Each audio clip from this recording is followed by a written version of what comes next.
What's up, everybody? Welcome back to My Twisted Life of Poetry. I am Poetry. You are here for Poetry's news and twisted views. I am heading to work. Super duper late. I know how I got late, but we can talk about that another day. So yeah, let's go get right into this news that we have here. Today's topic is police, politicians, or really not even politicians. The politicians are cool. Police, political prisoners, and pussy grabbers. That is the topic today. So we got a few situations that happened in the news today that involve the police. Starting with this story that I heard on Be Fabulous You's channel. Apparently there was two women, two black women had the police called on them in York, Pennsylvania in a golf club. The story goes as follows. Okay, these group of 5 women went to this golf club. They are on the second hole. While they're on the second hole, the club owner and 2 other guests, two other men, I'm assuming they were security, come up to them and tell them that they're playing too slow on a hole. Now, if you've ever played golf before, you know in golf etiquette, you can't hold up if somebody behind you is trying to play. You're supposed to step aside and let them play through. Well, in this particular case, the people that was behind them on the first hole wasn't even ready. They weren't done playing the hole yet, so they wasn't holding up. They wasn't slowing everybody down. Okay, so the ladies kept going on the course about 1 hour and 45 minutes into it. They got to the 9th hole.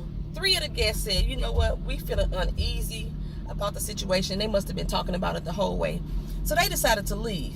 Once they left, the same people come up to them again and tell the 2 remaining women, after they had took a break, that they had been timing them and their break was too long, so they need to leave.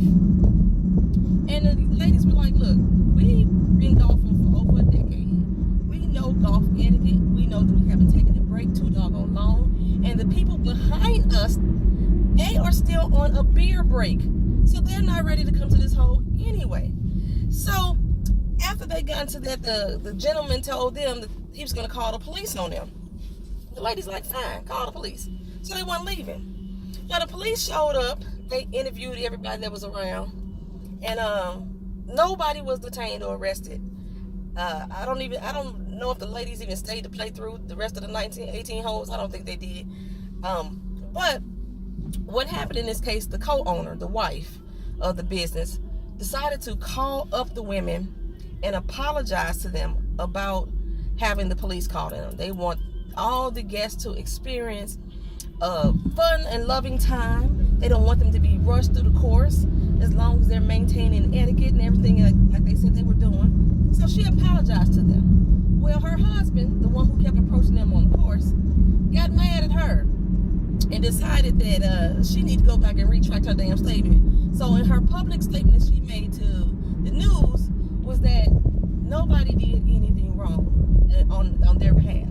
The ladies were skipping holes and taking too much time. And normally when people are asked to leave, they leave. Now I wonder, how many people do they ask to leave that ain't black? That's what I wonder. I know people saying, y'all make everything about race. That's because everything is about race. How many of them people was black? And why were they focused on these women when the men behind them evidently was on the same time delay, so to speak? If they wasn't ready to proceed through the first hole, and then when they got on the break time, they were still on their beer break when the ladies came back. Why were they not addressed and asked to leave? So the police who showed up to York, Pennsylvania, thank goodness, did not get, they didn't do shit. They said they was called her for an incident. They got her, and there was no damn incident, so they left. So kudos out to the York, Pennsylvania police for knowing that this is some bullshit, that these ladies would have the police called on them. In our next case, oh Lord Jesus, we go to the Waffle House in Saraland, Alabama. I saw this on Twitter and I instantly got mad just looking at the photos of how this lady was handled. Okay, so over in Saraland, Alabama, over in the Waffle House, there's 2 different stories going out.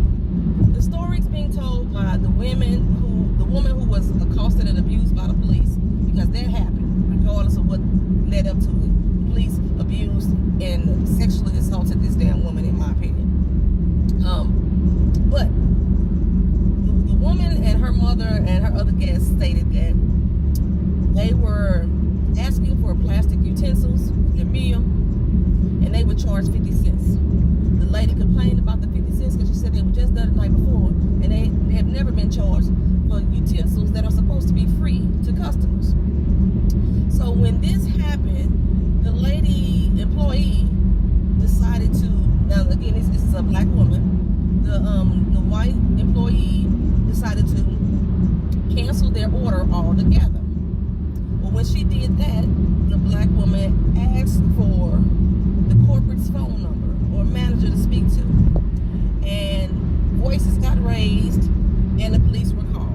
Okay, now from the employee's point of view, and what the police have reported in the press conference was that these ladies were in there, they were loud, they were drunk, they had snuck liquor in, and they were approached by the employee about the liquor. Now, voices got raised. The lady, her name is Shakisha Clemens, she supposedly threatened to whoop her ass, threatened to jump over the counter and fuck her up, threatened to made a statement saying that I could have a gun on me or anything, you don't know what the fuck I got. That was the story from some witnesses in the Waffle House and the employees. So like you see, there's two conflicting stories. Okay. You could clearly see in the video that the lady is approaching the counter. She has her cell phone in her hand. You can tell that, words are being exchanged, but it doesn't look like she's getting violent. She didn't walk up to the counter as like the police said she did. They said she came up to the counter and leaned over the counter and said that she was going to climb over and beat the woman's ass. That was not in that video at all on that security camera, but that's what they reported. Okay, so it's very well that she was on with her phone, like, I need the phone number to corporate, and I'm assuming words may have been exchanged. It happens. Okay, but that's not a crime. It's not a crime. They did not say that these women had any evidence of liquor on them, as the police had reported that they were supposedly drunk and had snuck in some liquor. There was no liquor to be found. From a breathalyzer test or what have you, they did not say that she was drunk, had been drinking. They just said she appeared to be drunk in the video just by the way that she stand in the video. And she supposedly had held a garbage can up to her mouth. I didn't see the garbage can being held up to her mouth. I don't know what that part was, or maybe there was supposed to be a picture of something else. I don't know what the hell that was, but I didn't see that in that video. If y'all saw that, y'all let me know. Okay, so when the police showed up, she was sitting down in a chair. When they said they were gonna call the police, she said she was waiting. That's how the people in the golf course did too. I'm gonna wait.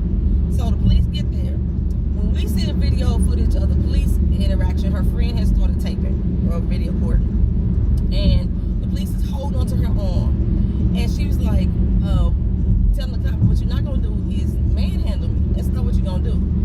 I haven't done anything wrong. I asked the lady for the phone number, and her friend was like, come on girl, let's just go outside. So I don't even think she was being detained, because why would the friend say, come on, let's just go outside? That didn't make sense to me. So yeah, but the next cut of the video, there's 3 officers. They snatched this lady up by her arm. They threw her down on the floor. She had on like a one-piece dress, halter dress. Her dress got pulled down. Her breasts were exposed.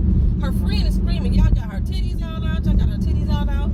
They got a knee in her back. It's 3 white officers and this 1 black female who is not resisting arrest. They started saying that she was resisting arrest when she was sitting in the chair. When was she resisting arrest? And what is she being arrested for? Okay, but they had her, so they rolled her over. They kept trying to roll her over to put the handcuff on her, and they were trying to pull her arm behind her back, and she was like, what are you doing? What are you doing? And he says, I'm gonna break your fucking arm. That's what I'm about to do. That's what the officer says. When that officer said that, they rolled her over. The second officer put her in a headlock while the other officer still is they got her rolled over her back, the second officer clenched her neck like this in the video. Okay. As far as I know, she was charged with disorderly conduct. Yeah. And the police says after reviewing the video, even though there's no audio, they don't think that they did anything wrong, that the arrest and detainment was appropriate by law. Okay. Next in the Waffle House, we're gonna move on over to Antioch, Tennessee, which is a little county that's outside of the skirts of Nashville. In Antioch, Tennessee, white terrorist here, what's his name? Rankin? That's his name, Travis Rankin. Shot and killed 4 people and injured 4 more. Now this dude, this terrorist, let me go ahead and paint you his picture. I'm gonna go ahead and run through it. In 2016, he was arrested for disorderly conduct in a CVS parking lot. He also is the Taylor Swift stalker. They believe that Taylor Swift was stalking him and said his family members was stalking him and the police was hacking his phone. This was this guy, okay? His father, the police had contacted his father and family said that he had concerns that he was going to kill himself and he had a lot of guns. The police checked his house. They didn't find any guns. They contacted his daddy. His daddy said, I took 3 guns from him, but he gave them back to the son. Okay. So then in 2017, Reagan showed up to his daddy's job with an AR-15 rifle, threatening an employee there. He was wearing a pink dress, stripped down naked, jumped in a pool, and exposed his genitals to everybody that's walking around. Okay. So a month after that, this was the same fool that got caught sneaking into a restricted area at the White House. Remember that dude? Yes, this is the same one. Based on the Secret Service allegations, his license, his gun license, was revoked in the state of Illinois, which is where they lived. Okay. 1 month later, the authorities seized 4 weapons from this young man. And again, they give the weapons to the father. And for the second time, the father gave these weapons back to him. So 8 months later, now this fool is down in Tennessee. He left the state of Illinois. He's down in Tennessee, randomly shooting up a Waffle House. No answers as to why he did it. They said he was half naked again. And I blame a lot of this on the police and on his daddy. If his guns were continuously confiscated, why did you keep giving them back to him? The father has said repeatedly that he was mentally unstable. Why you keep giving this man's guns back to him? Is he threatening your life? And you too afraid to tell? You too afraid to commit him? What's going on? Okay. The police department said that there's been several calls that he's made saying that he's being stalked and harassed and the police is harassing him. And they just let that shit go. They let it go to the wayside. They just write it up as, you know, it's informational and said there's nothing they can do.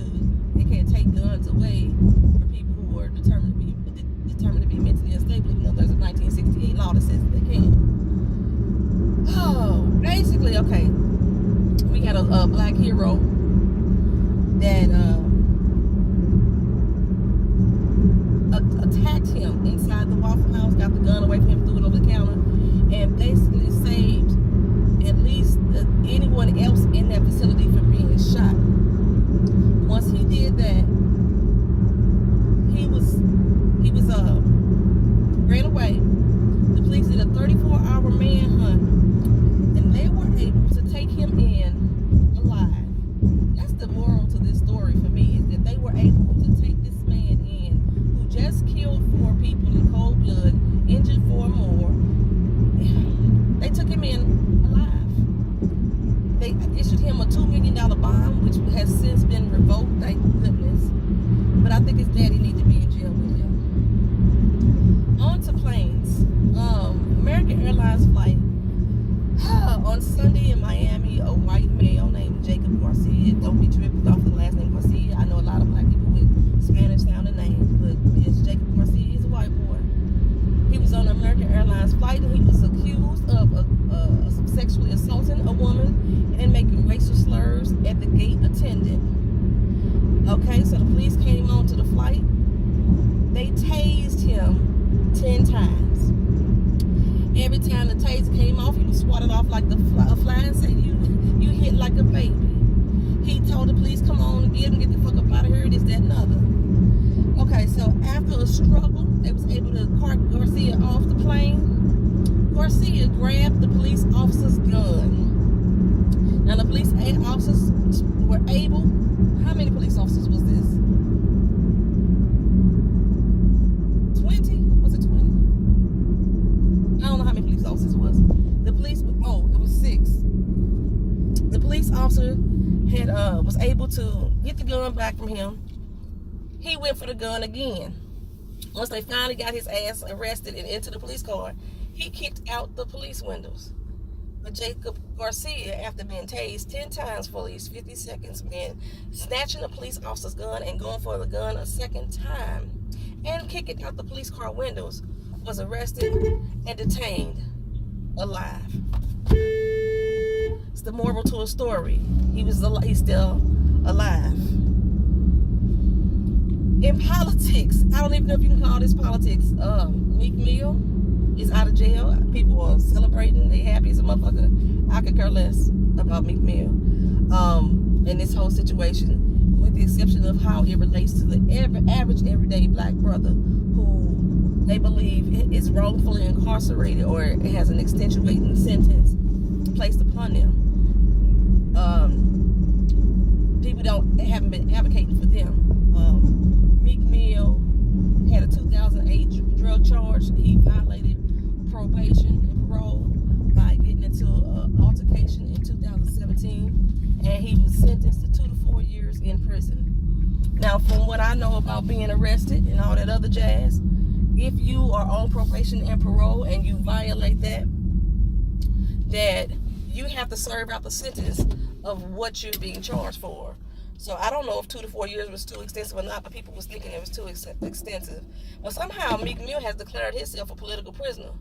When the fuck and how the fuck did that happen? Well, somebody let me know, because maybe I'm unclear that Meek Mill has been advocating political views and actions to warrant him to be arrested as a political prisoner, although you was arrested because you had a fight and you violated your parole. But he claimed himself to be a political prisoner.